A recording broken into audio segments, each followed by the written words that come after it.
Hello and welcome back to Jack Knives Reviews. I'm of course your host, Jack Knives.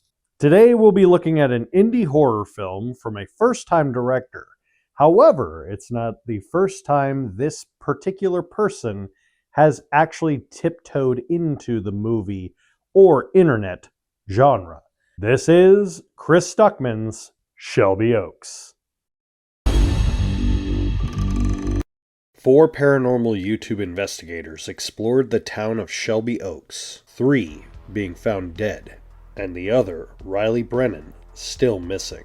12 years later, Mia gets a tape from a man who ends his life in front of her, labeled Shelby Oaks, leading to her believe that her sister is still alive. Mia is determined to go to Shelby Oaks and find out who or what took Riley, no matter the cost.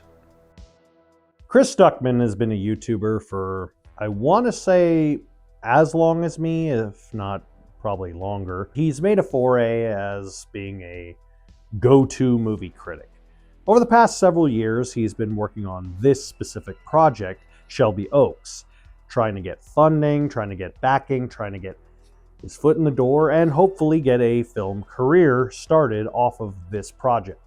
Now, YouTubers getting into the film industry is somewhat of a new thing, but if you see my reviews of Talk to Me and Bring Her Back, you know that there is a possibility for a YouTuber to transition from YouTube into the horror spectrum. In fact, as of recording this, Markiplier has been trying to get Iron Lung, the movie that is based off of the video game, to be shown in as many theaters as possible. And yes, I will be going there as soon as it comes out, and I can't wait to see his take on it, as well as his first time acting on the big screen. But I digress. I was one of the few people who tried to back this project, wanted to see what it was going to be. Despite Chris somewhat talking about it for so long, he never really gave specifics. He talked about it was a horror film. He later would talk about how it's kind of a critique of true crime in itself, which is a subject that has been done good and somewhat bad. True crime has been a thing that I also am a big fan of, so I was kind of going in with this understanding of you have a person whose entire livelihood is based off of the internet.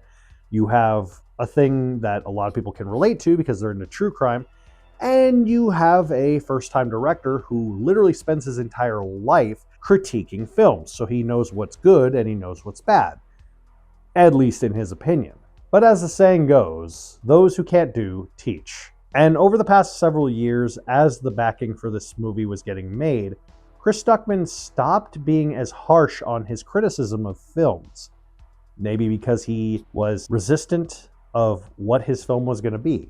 Maybe because he didn't want to ruffle any feathers in the film industry if he does take it off the ground. For whatever reason, his reviews have kind of gotten not bad, but lackluster. As a person who does criticism, I try to find a way to look at the positives through the negative and be able to critique the great as well as the bad on equal footing. So that way it's fair for all parties. However, this movie, I can safely say, was disappointing. I went into this with hopes that it was going to be better than it was. You had actors like Keith David, who, although not a huge star, is a established name in the industry. And you had a lot of unknown actors. That's totally fine. In the horror genre, it's not only fine, it's usually expected. The problem is not from the film itself. It's from behind the scenes, because this movie doesn't know what it wants to be. I'm trying to talk about it without spoiling it. Unfortunately, I kind of have to.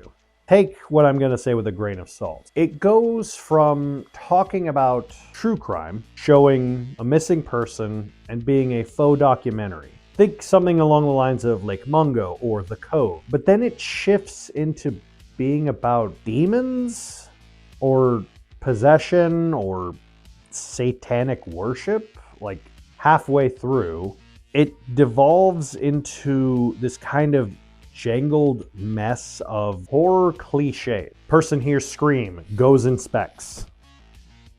things that we've seen 100 times in film, that at this point, you'd think for a guy who does critic work probably wouldn't tread on the same waters. But he does. The other problem is the main actress, who's the main central focus of this entire movie. She doesn't really have a lot of range. I hate saying that, and I'm not trying to be mean when I say that. She doesn't come off as believably scared.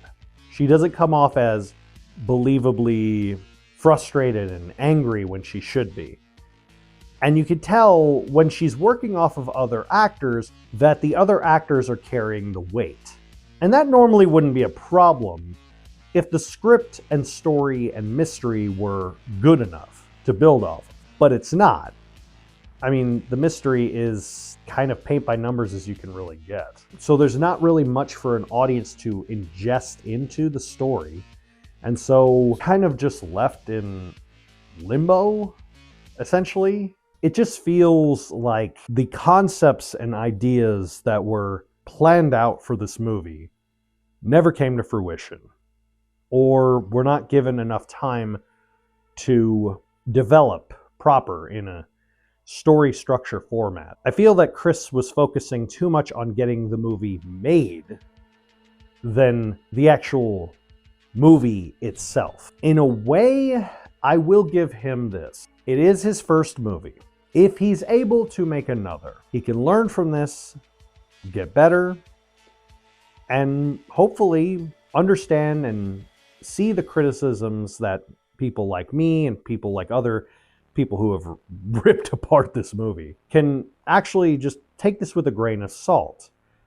I know if I were to make a movie, which would be a dream of mine, I would not script to film until I knew in my heart of hearts that that script was so rock solid that anyone who read it and anyone who experienced it would be cool with it. But that's a hard ask, and I understand for a first-time director, it's intimidating. But film is an experimentation thing. It's an art form, and I am very proud of him for, at the bare minimum, getting the project finished. I've seen a lot of projects that should have been made, never actually getting released, never getting the appreciation, or maybe just not fulfilling the needs of the many. It wasn't the worst, certainly wasn't amazing, but for a first-time director, it was passable. I give Shelby Oaks 2.5 out of 5. Have you seen Shelby Oaks? Let me know in the comments down below. Don't forget to stab that subscribe button and slice that like button, and I'll see you next time.